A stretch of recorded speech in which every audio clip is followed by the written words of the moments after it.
Good evening, I'm Paula Akana. A 45-year-old diver from Eva is lucky to be alive tonight after drifting at sea for nearly 10 hours. The U.S. Coast Guard rescued Scott Folsom about 2 miles west off Kaena Point at 1 o'clock this morning. Folsom was reported missing about 3:30 Sunday afternoon after he failed to meet his friends at a fishing buoy. KITV4's Catherine Cruz reports the men were out on a trip to Oahu's west side to collect aquarium fish. It was offshore at a midway point about 10 miles between Haleiwa and Waianae that the search ended. Scott Folsom had been found after drifting in the open ocean for hours overnight. I wasn't freaking out or worried about it. I just needed to concentrate on what I needed to do to survive, basically. By calculating weather, wind speed, and currents, the Coast Guard narrowed the area where Folsom may have drifted.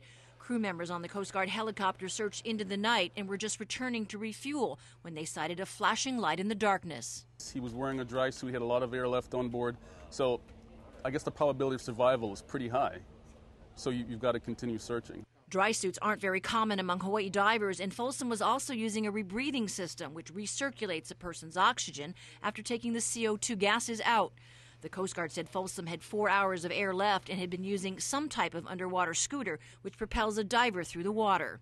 The Honolulu Scuba Company rents similar devices to experienced divers, but cautioned it can give divers a false sense of security and take them out where they could run into trouble.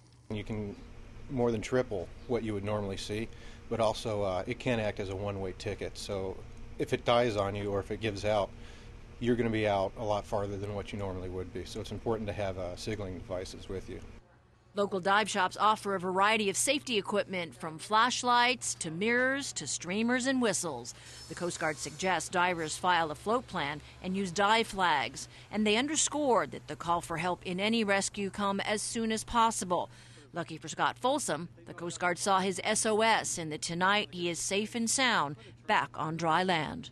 Catherine Cruz, KITV4 News.